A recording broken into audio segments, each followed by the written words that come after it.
Assalamualaikum warahmatullahi wabarakatuh. Jumpa kembali dengan saya Retna Prasi Lirung. Kali ini kita akan belajar tentang himpunan yang part ketiga, tepatnya tentang kardinalitas himpunan dan hubungan antar himpunan. Oke, masih tetap semangat belajar di rumah? Karena belajar matematika itu menyenangkan dan pastinya bermanfaat untuk kita ya. Sebelum kita belajar tentang kardinalitas himpunan ataupun hubungan antar himpunan, mari kita bahas dulu latihan soal di video. Baik, kita akan bahas nomor 5. Apakah himpunan berikut termasuk himpunan kosong atau bukan? Ini di BSI halaman 130 ya. Himpunan bilangan prima genap. Alternatif penyelesaiannya adalah yang pertama, ini adalah prima genap itu yaitu 2. Karena dia punya anggota, maka yang A ini bukan himpunan kosong. Kemudian yang B, himpunan bilangan genap yang habis dibagi 7, yaitu 14, 28, dan seterusnya ini ya, yang merupakan kelipatan 14. Karena punya anggota, dan maka ini juga bukan himpunan kosong. Selanjutnya yang C, himpunan nama bulan yang diawali dengan huruf K. Kita lihat bisa di kalender itu, adakah bulan yang diawali dengan huruf K? Nah, karena tidak ada, maka K-nya ini adalah himpunan kosong. Ditulis seperti ini ya, kurung awal buka tutup, atau tak ada anggota atau 0 dicoret seperti ini, di garis begini. Maka yang C ini adalah himpunan kosong. Kemudian yang D, A adalah himpunan untuk semua X, sedemikian sehingga X dikurangi 4 sama dengan negatif 8. Dan X elemen bilangan asli. Maka kalau kita hitung dulu, X dikurangi 4 sama dengan negatif 8. X sama dengan negatif 8 ditambah 4 ya. Jadi ini negatif 4-nya pindah ke ruas kanan jadi positif 4. Atau kedua ruas kita tambahkan dengan 4. Supaya ini tinggal X ya. X sama dengan negatif 8 tambah 4. Utangnya 8 dibayar 4. Berarti masih utang negatif 4. Padahal tadi X-nya adalah elemen bilangan asli. Sedangkan negatif 4 itu bukan elemen bilangan asli. Maka bisa dikatakan bahwa A ini adalah himpunan kosong ya. Oke, kosong. Kemudian yang B, yang E. B adalah himpunan untuk semua X sedemikian sehingga K, nah ini ada yang kalau di sini K, kalau di sini X ya. Ini salah ketik ya. Ini saya betulkan dulu supaya pemahaman kalian benar ya. Jadi kalau di sini K, berarti ini harus K. Ya, ini bukan X, ini adalah K. Ini salah ketik, bisa diganti ya. Jadi B adalah himpunan untuk semua K, sedemikian sehingga K antara 6 dan 12, dan K elemen bilangan cacah kelipatan 7. Maka K itu, B anggotanya adalah 7. Ya, bilangan genap kelipatan 7 ya. Bilangan cacah kelipatan 7 antara 6 dan 12 adalah 7. Karena punya anggota, maka B ini bukan himpunan kosong. Dengan demikian, yang termasuk himpunan kosong adalah yang C dan yang nomor 6. Di BSE halaman 131, tentukan himpunan semesta yang mungkin dari himpunan berikut. Di yang A, ini alternatif penyelesaiannya. A, himpunan yang anggotanya sepeda motor, mobil, dan truk. Maka himpunan semesta yang mungkin dari A adalah yang pertama adalah himpunan A itu sendiri, yaitu himpunan yang anggotanya sepeda motor, mobil, truk. Kemudian semesta pembicaraan yang kedua, kemungkinan bisa juga kendaraan bermotor, gitu ya. Bisa juga kendaraan yang menggunakan bahan bakar premium atau pertalite, gitu ya. Oke, dan seterusnya. Ini hanya alternatif penyelesaian. Kemudian yang B, himpunan yang anggotanya jeruk, apel, mangga, durian. Maka semesta pembicaraan yang mungkin dari B, yang pertama adalah himpunan B itu sendiri. Jadi himpunan yang anggotanya jeruk, apel, mangga, durian. Kemudian yang alternatif kedua, himpunan semestanya adalah himpunan buah-buahan. Kemudian yang C, himpunan yang anggotanya 2, 4, 6, 8. Maka semestanya yang mungkin adalah pertama himpunan C itu sendiri. Kedua adalah himpunan bilangan genap. Berikutnya adalah himpunan bilangan asli, himpunan bilangan cacah, dan juga himpunan bilangan bulat. Sedangkan yang D, himpunan yang anggotanya negatif 4, negatif 3, negatif 2, negatif 1, 0, 1, 2, 3, 4, maka himpunan semesta yang mungkin adalah himpunan D itu sendiri. Yang kedua adalah himpunan bilangan bulat. Bisa juga ditambahkan himpunan bilangan bulat antara negatif 10 dan 10, itu juga bisa jadikan semesta ya. Ini hanya salah satu alternatif penyelesaiannya. Selanjutnya di BSE halaman 131 nomor 7, gambarlah diagram Venn dari keterangan berikut ini. Di sini ada 3 soal yaitu A, B, C. Oke. Kita mulai dari yang 7A. Yang 7A itu adalah A himpunan semua bilangan ganjil lebih dari 1 dan kurang dari 8, sedangkan himpunan semestanya adalah bilangan ganjil. Ini di BSE halaman 131 ya. Maka alternatif penyelesaiannya adalah kita teruskan dulu anggota himpunan dari S yaitu bilangan ganjil, maka kita tulis 1, 3, 5, 7 dan seterusnya. Kemudian himpunan A itu 3, 5, 7 ganjil antara lebih dari 1 dan kurang dari 8, berarti 3, 5, 7. Maka gambar diagram Venn-nya adalah sebagai berikut. Pertama kita buat persegi, pojok kiri atas kita tulis S-nya sebagai semesta pembicaraan. Ini adalah himpunan A, di mana anggotanya 3, 5, dan 7, gitu ya. Karena ini S-nya anggotanya tak terhingga, tidak perlu kita tuliskan. Selanjutnya, yang B adalah himpunan semua bilangan prima yang kurang dari 10, sedangkan himpunan semestanya adalah bilangan prima. Maka alternatif penyelesaiannya adalah S adalah bilangan prima. Bilangan prima itu berarti 2, 3, 5, 7, 11. Kemudian himpunan B anggotanya bilangan prima kurang dari 10 ya, berarti 2, 3, 5, 7.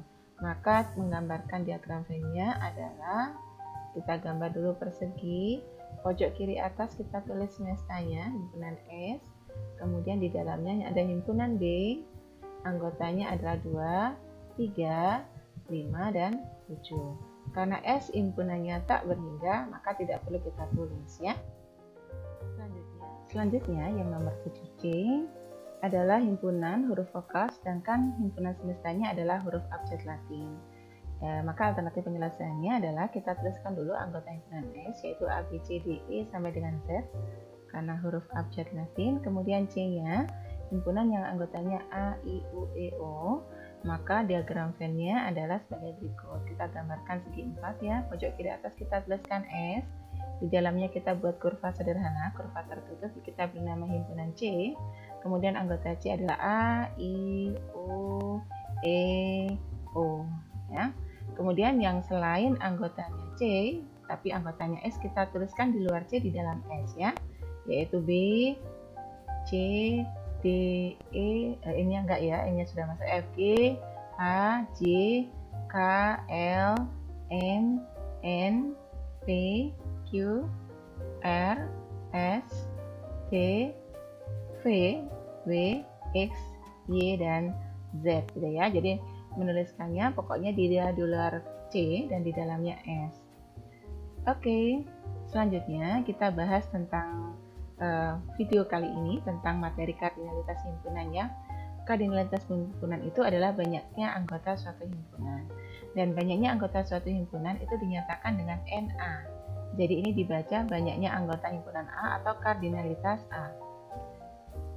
Contoh, misalnya himpunan A adalah himpunan bilangan prima kurang dari 10, maka A kita daftar anggotanya adalah 2, 3, 5, 7. Maka kardinalitas A ditulis adalah NA, kurungnya biasa nih ya, sama dengan 1, 2, 3, 4. Berarti kardinalitas dari A adalah 4. Kemudian contoh yang kedua yaitu B. B adalah himpunan untuk semua anggota X, sedemikian sehingga X lebih dari atau sama dengan 10 dan X adalah elemen bilangan asli, maka anggotanya B adalah 10, 11, 12, 13. Nah, kardinalitas B-nya ini ditulis dengan NP tak terhingga. Jadi biasanya ini adalah himpunan tak berhingga, kardinalitas itu hanya untuk himpunan yang berhingga ya. Kemudian kita perhatikan dulu himpunan ini, ada himpunan A, 1, 2, 3, 4, 5, maka kardinalitasnya adalah 5. Karena cuma 5, maka himpunan A ini disebut himpunan yang berhingga. Kemudian saya punya himpunan B, anggotanya 1, 2, 3, 4, 5 sampai dengan 20, maka kardinalitas B adalah 20. maka dikatakan B ini sebagai himpunan berhingga. Jadi himpunan berhingga atau finite set itu adalah himpunan yang memiliki banyak anggota berhingga. Berhingga itu maksudnya berbatas gitu ya, ada batasnya. Sampai 1000, 2000, 1 juta itu masih terbatas ya. Oke, selanjutnya saya punya himpunan C, anggotanya 1, 2, 3 dan seterusnya, maka kardinalitas C adalah tak terhingga. Sehingga C disebut himpunan tak berhingga. Kemudian saya juga ada himpunan D, ini himpunan bilangan kelipatan 3 ya, asli kelipatan 3, 3, 6, 9 dan seterusnya. Maka kardinalitas D itu tak berhingga, sehingga D disebut himpunan tak berhingga. Jadi himpunan tak berhingga atau infinite set adalah himpunan yang memiliki banyak anggota tak berhingga.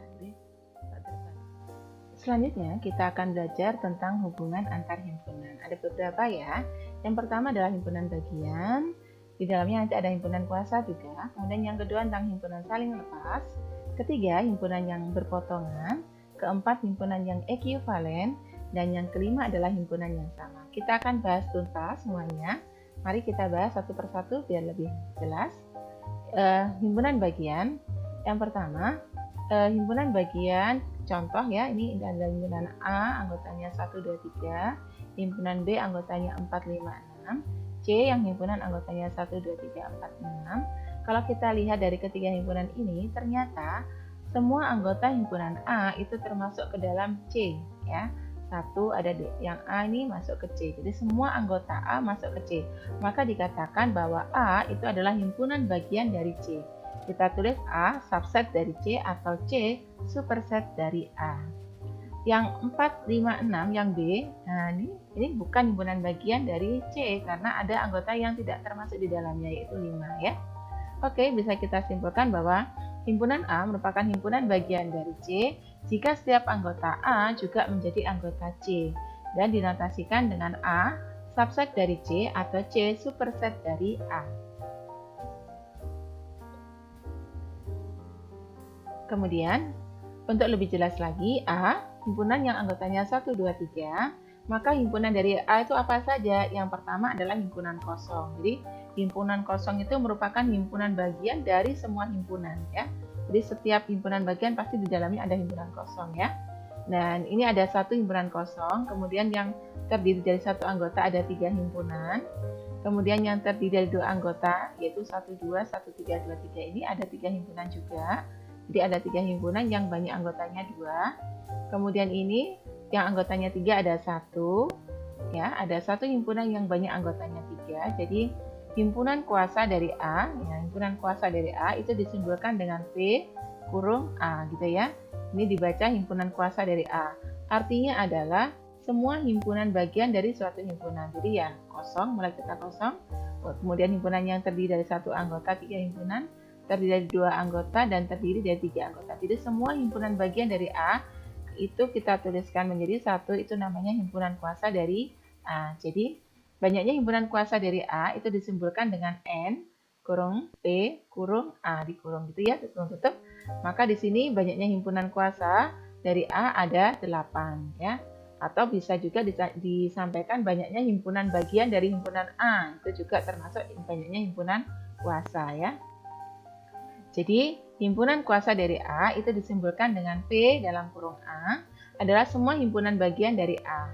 Banyaknya himpunan kuasa dari A disimbolkan dengan N, P dalam kurung A. Ini adalah kardinalitas dari himpunan kuasa A ya.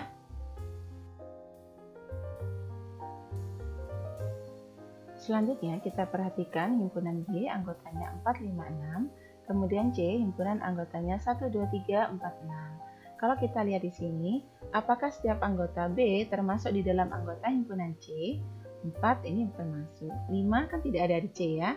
Maka dikatakan bahwa walaupun ada satu saja yang tidak termasuk di C, maka dikatakan B bukan himpunan bagian dari C. Ditulis B bukan himpunan bagian dari C atau B unsubset dari C. Jadi himpunan B bukan himpunan bagian dari C karena terdapat anggota B yang bukan anggota C dan dinotasikan sebagai B unsubset dari C. Berikutnya, ini adalah tabel bagaimana kita secara umum akan menemukan rumus untuk menentukan banyaknya himpunan kuasa atau banyaknya himpunan bagian dari suatu himpunan ya. Misalnya di sini adalah himpunan kosong. Kalau himpunan kosong maka kardinalitasnya adalah 0 karena anggotanya 0 ya, tidak ada anggotanya 0 berarti banyaknya. Maka himpunan bagian dari himpunan ini adalah himpunan kosong saja. Banyak himpunan bagiannya ada 1 ya. Kemudian kalau misalnya himpunan yang anggotanya A saja atau berarti kardinalitasnya cuma 1, maka himpunan bagiannya adalah yang pertama himpunan kosong dan himpunan A ya. Maka banyaknya himpunan bagian atau himpunan banyaknya himpunan kuasanya ada 2. Kemudian kalau misalnya saya punya himpunan yang terdiri anggotanya A, B, berarti kardinalitasnya ada 2, maka himpunan bagiannya adalah kosong. Pertama himpunan bagian A saja, anggotanya B saja, anggotanya AB, A, B ya. Berarti di sini banyaknya himpunan bagian atau banyaknya himpunan kuasanya ada 4. Kalau saya mempunyai 3 himpunan A, B, C, di sini kardinalitasnya ada 3 ya. Maka himpunan bagiannya adalah pertama himpunan kosong, yang terdiri dari 1 anggota ada 3, yang terdiri dari 2 anggota ada 3, dan terdiri dari 3 anggota ada 1. Berarti total banyaknya himpunan bagian atau banyaknya himpunan kuasa ada 8. Kemudian yang keempat, ini kardinalitasnya ada 4, yaitu A, B, C, D, maka banyak himpunan bagiannya yang pertama kosong, terdiri dari 1 anggota yaitu A, B, C, D, ada 4 himpunan, terdiri dari 2 anggota yaitu AB, AC, AD, BC, B, D, C, D, ini ada 6 himpunan, yang terdiri dari 3 anggota ada 4 himpunan, dan terdiri dari 4 anggota ada 1 himpunan ya. Jadi total semuanya ada 16. Kalau kita cermati lagi di sini 1 itu adalah senilai dengan 2 pangkat 0. Kita sudah belajar bilangan berpangkat ya. Kemudian 2 itu senilai dengan 2 pangkat 1. Kalau 4 itu kan 2 kali 2 berarti 2 pangkat 2. 8 bisa kita dapat dari 2 kali 2 kali 2, kita tulis 2 pangkat 3. 16 bisa kita dapatkan dari 2 kali 2 kali 2 kali 2, bisa kita tulis 2 pangkat 4. Apa hubungannya 0 ini dengan pangkatnya ini ya? Kalau 1 kardinalitasnya di 2 pangkat 1, kalau 2 kardinalitasnya 2 pangkat 2, 3, 2 pangkat 3, kalau kardinalitasnya 4, 2 pangkat 4. Itu adalah banyaknya himpunan bagian atau banyaknya himpunan kuasa. Sehingga kalau saya punya himpunan yang kardinalitasnya itu N, sebanyak N, maka banyaknya himpunan bagian tanpa kita harus mendata seperti ini, kita bisa langsung menentukan adalah 2 pangkat N ya. Jadi rumusnya adalah banyaknya himpunan bagian atau banyaknya himpunan kuasa suatu himpunan adalah 2 pangkat N, dengan N adalah kardinalitasnya atau N adalah banyak anggotanya ya. Lanjut, ini adalah pola bilangan pada segitiga Pascal. Ini juga cara strategi kita untuk menemukan berapa banyak himpunan bagian dari suatu himpunan atau banyaknya himpunan kuasa dari suatu himpunan ya. Pola bilangan segitiga Pascal ini itu di tepi-tepinya semuanya angka 1. Jadi kita mulai dari angka 1, kemudian ini angka satunya lagi, ini 1 lagi ya. Nah, ini kan membentuk segitiga. Nah, berikutnya ini 1 ditambahkan 1. 1 tambah 1 itu adalah 2. Nah, jadi 2 begini. Tepinya, pinggirannya itu adalah 1. Nah, ini 1. Dan juga 1. Jadi, ini kalau kita membentuk segitiga. Selanjutnya juga begitu. Kita tambahkan dulu 1 tambah 2 ini 3. Jadi 3 ini juga ini ditambahkan. 2 tambah 1 jadi 3. Tepinya 1 dan 1. Begitu seterusnya sampai sesuai dengan banyaknya kardinalitasnya ya. Di sini saya berikan contoh, ini 1 tambah 3, 4, 3 tambah 3, 6, kemudian 3 tambah 1 itu adalah 4, kemudian tepinya yang sana 1, dan di sini juga 1. Nah, saya beri contoh sampai 4 ya, ini dan seterusnya, sesuai dengan kebutuhan kita ya. 1 di sini itu menunjukkan adalah banyaknya himpunan kuasa dari himpunan kosong ya. Himpunan kosong itu kan tidak punya anggota, maka banyaknya himpunan kuasa ada 1 ya. Kalau ini, itu bisa kita tambahkan 1 tambah 1 itu adalah 2. Artinya apa? 2 ini, kalau kardinalitasnya 1, maka banyaknya himpunan bagian dari himpunan yang banyak anggotanya 1, kardinalitasnya 1 adalah 2. Jadi 2 ini adalah banyaknya himpunan kuasa dari himpunan yang kardinalitasnya adalah 1. Kemudian kalau kardinalitasnya 2, kita jumlahkan ini 1 tambah 2 tambah 1, hasilnya adalah 4. Maka 4 ini adalah banyaknya himpunan kuasa dari himpunan yang kardinalitasnya adalah 2. Nah, kalau kardinalitasnya 3, maka kita tambahkan 1 tambah 3 tambah 3 tambah 1 ketemu 8. Maka banyaknya himpunan kuasa dari himpunan yang kardinalitasnya 3 itu ada 8 ya. Dan yang keempat, ini kalau kita jumlahkan 1 tambah 4 tambah 6 tambah 4 tambah 1 itu 16. Bahwa banyaknya himpunan kuasa dari himpunan kardinalitasnya 4. Jadi kalau kardinalitasnya 4, maka banyaknya himpunan kuasanya ada 16. Itu pakai segitiga Pascal. Ini yang tanyakan banyaknya ya, bukan himpunannya apa saja ya. Sehingga ini caranya lebih cepat. Kemudian angka 1 di sini, ini menunjukkan adalah banyaknya himpunan bagian yang terdiri dari 0 anggota. Jadi himpunan kosongnya ada 1. Jadi misalnya saya punya himpunan kardinalitasnya 4 ya, kardinalitasnya 4, maka himpunan kosongnya ada 1. Kemudian ini himpunan yang terdiri dari 1 anggota ada 4. Kemudian ini yang terdiri dari 2 anggota itu ada 6. Yang terdiri dari 3 anggota ada 4. Dan yang terdiri dari 4 anggota ada 1 gitu ya. Jadi ini bisa digunakan sebagai cara cepat kalau kita ditanyakan tentang banyaknya himpunan kuasa atau banyaknya himpunan bagian dari suatu himpunan. Jika diketahui kardinalitasnya tentunya ya. Oke. Selanjutnya, kita belajar tentang himpunan yang berpotongan ya.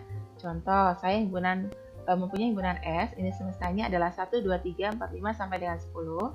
Himpunan A anggotanya 1, 2, 3, 4, 5. Himpunan B anggotanya 3, 5, 7, 9. Kalau kita perhatikan di sini, ada anggota yang sama antara himpunan A dan himpunan B. Kalau saya gambarkan diagram Venn-nya persegi ini, kemudian pojok kiri atas saya berikan S ya. Sebelum saya menggambarkan kurva tertutup di dalam S, maka kita cermati dulu anggota himpunan A dan B. Ya, kalau A pasti himpunan bagian dari S, nanti kurva A di dalamnya S. B juga begitu, semua anggota B termasuk di dalam S, maka B ini juga merupakan himpunan bagian dari S ya. Sekarang akan kita gambarkan A dan B. Kita lihat hubungannya dulu, relasinya apa dulu. Kalau kita lihat di sini, ada yang sama yaitu 3. 3 ini sama dengan ini ya. Antara anggota A dan B. Kemudian yang sama selain 3 adalah 5. Ini sama dengan ini juga sama. Nah, 5 ini ya. Karena ada yang sama, ya minimal 1. Karena ada yang sama tapi tidak semua sama, maka kita katakan bahwa A dan B itu saling berpotongan ya. Kita gambarkan diagram Venn-nya seperti ini. Ini himpunan A, kemudian ini himpunan B. Nah, saling berpotongan ya atau bergandengan. Nah, di dalam minyak potongan ini ada yang sama-sama. Jadi ini 3 dan 5. Ingat, setiap anggota himpunan cukup dituliskan 1 kali dalam diagram Venn ya. Jadi anggota himpunan 3 ini masuk ke A, juga masuk ke B. Cukup nulisnya 1 kali. Kemudian himpunan A yang belum ditulis selain 3 dan 5 adalah 1, 2, dan 4. Anggotanya B yang belum tertulis selain 3 dan 5 adalah 7 dan 9. Kemudian anggotanya S yang belum ditulis adalah kita urutkan saja 1, 2, 3, 4, 5, 6 belum kita tulis, 6. 7 ada, 8 belum ada, 9 sudah, 10 yang belum. Nah, ini gambar diagram Venn-nya ya. Ini menunjukkan hubungannya A dan B saling berpotongan. Kemudian, untuk himpunan yang saling lepas. Contoh ya, ini saya punya himpunan S, mestanya adalah 1, 2, 3 sampai dengan 10. Himpunan A anggotanya 1, 2, 3, 4, 5. Himpunan B anggotanya 6, 7, 8. Nah, kalau kita lihat di sini, antara A dan B tidak ada anggota yang sama. Jadi kata kuncinya tidak ada anggota tidak ada ya. Tidak ada anggota A dan B yang sama. Karena tidak ada yang sama, maka dikatakan A dan B ini saling lepas ya. Saling lepas. Kadang Bu Retno punya singkatan yaitu SALEP, saling lepas gitu ya. Nah, maka kita gambarkan diagram Venn-nya. Ini pojok kiri atas S. Nah, karena saling lepas, maka kurva A dan B itu ya saling lepas, tidak berpotongan seperti tadi ya. Ini himpunan B, mereka terpisah, tapi masih di dalamnya S ya, karena A-nya ini adalah himpunan bagian S, B-nya juga himpunan bagian dari S. Kita tuliskan anggotanya A 1, 2, 3, 4, 5. Kemudian yang B anggotanya 6, 7, dan 8. Anggota S yang belum ditulis yang adalah 9 dan 10. Oke. Lanjut, hubungan yang berikutnya adalah himpunan yang ekuivalen. Nah, Ekuivalen itu misalnya saya punya himpunan A, anggotanya 1, 2, 3, 4, 5. Himpunan B, anggotanya RUMAH. Apakah anggotanya ada yang sama? Tidak ada yang sama, berarti dia saling lepas ya. Tapi dia punya keunikan. Keunikannya adalah kardinalitasnya sama. Di Na ini ada 5, NB-nya juga 5 ya. Kardinalitas A ada 5, kardinalitas B juga 5. Karena himpunan ini saling lepas dan kardinalitasnya sama, jadi dia salep yang khusus karena kardinalitasnya sama, maka A dan B dikatakan himpunan yang ekuivalen ya, saling lepas dan juga ekuivalen. Kalau digambarkan seperti ini persegi menunjukkan himpunan S, ini himpunan A dan ini himpunan B, saling lepas ya. Ini anggotanya 1, 2, 3, 4, 5, yang ini R, U, M, A, H.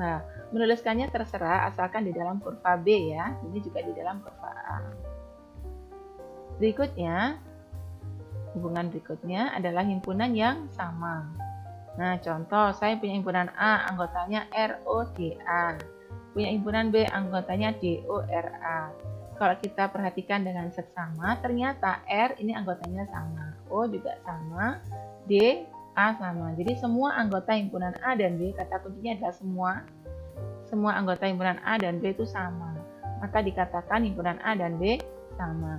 Untuk menggambarkan diagram Venn-nya tetap persegi panjang. Pojok kiri atas kita tulis S. Karena ini sama, maka kurvanya cukup 1.